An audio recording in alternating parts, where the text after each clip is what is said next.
umuntu akaza kumutakambira ashonje akabica muzimana kandi dukorere umwami w'abami inshuti ya bose yo ni inshuti ya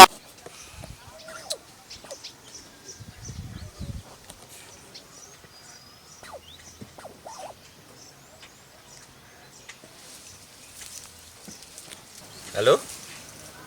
Halo? Aho ni mwijuru telefone. Bareka ngire kutaranakupa. Je urabona ndi umukozi wawe ariko ubukene burandembeje kwezi. Kandi urabona yuko nta muntu yogukorera kandi ashonje inzara imwishe urabona ugiye gusaba abakirisu barakutwenga. Urabona biragoye ngene woza gusaba abakirisu kandi nawe babe bakeneye kuba ubukene ni bwinshi ariko rero none wewe none mwijuru ho buriki mwijuru urabizi yuko abakozi bawe kera warabagaburira none Eliya cyagihe inzara yateye ntiwamuhaye ibombo rya wenyene ahani umugira isoko y'amazi yinywera ko wenyene utegeka ibikona ngo bize biraza bimugaburira none wombwira gute ko je no kwicwa n'ubukene kandi ndagukorera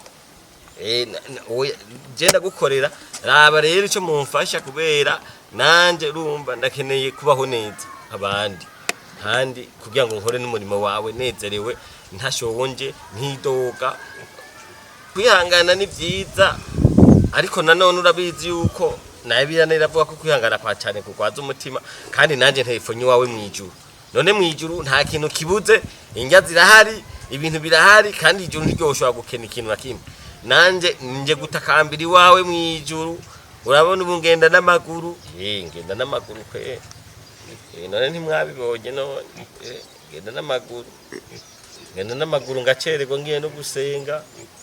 nkavyumva kandi ndi umukozi wawe none ntiwemera ko ndi umukozi wawe none aba ari ikintu munkorera mungirira akantu nyene kugira ngo nanje nkore nyene nezerewe merewe neza ntidoga kandi n'abakiso batanjishamo n'ijisho nivyo mana araba ikintu munkorera Yesu nawe urabizi ivyo ngaha kwisi ko bigoye kwisi dukenera ibintu byinshi dukenera kubaho neza dukenera kurya dukenera kwambara dukeneye icyo dufashisha aboro umuntu aje gusaba nturonka icyo umuha usanga ari ingorane papa raba mu bigenza namwe ubukene buragoye kwihanganira raba mumfashe raba mugice mufasha kwe yego twe tuzoshinga intaye none intaye ni cigaragara umuntu abaze bibaze kugenda neza intaye cigaragara ko bica byerekana bigaca bibonekana neye ko umuntu aba yaragukoreye nyene bagaca abantu bashinga intaye yega baca bashinga intaye cyatangwa ati wa mukozi kweri Imana yizeye ni yukuri naye bundi hari gihe bavuga bati iyo Mana mwizeye mugakena iyo Mana mwizeye itabagaburira iyo Mana mwizeye mukagenda mutambaye neza nk'abandi iyo ni Imana nyaba rero Mana uri Imana turakwemera kandi ushoboye byose ntacyo kunanira raba rero ikintu nkorera kugira ngo n'abantu babibone niyo ntaye nzoshinga kugira ngo izice yigaragaza kandi murakoze kwe nanje ndaba telefone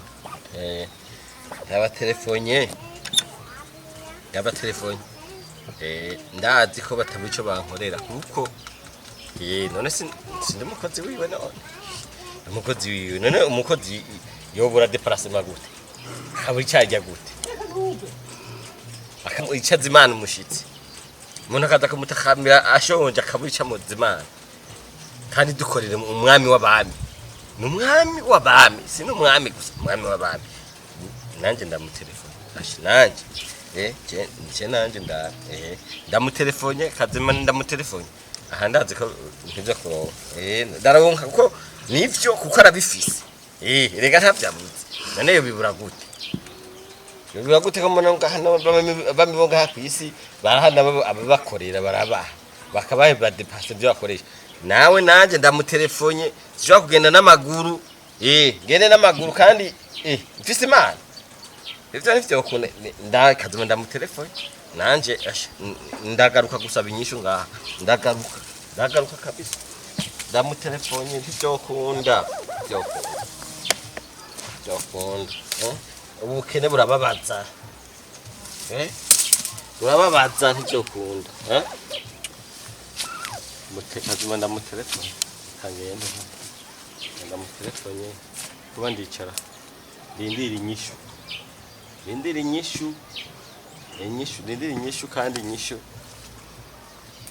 n'ibikona yari yabyaraje bimugaburira ndabiyo bizanana inzira zayo n'igihumbi zirenga igihumbi inshuti ya bose yo ni inshuti ya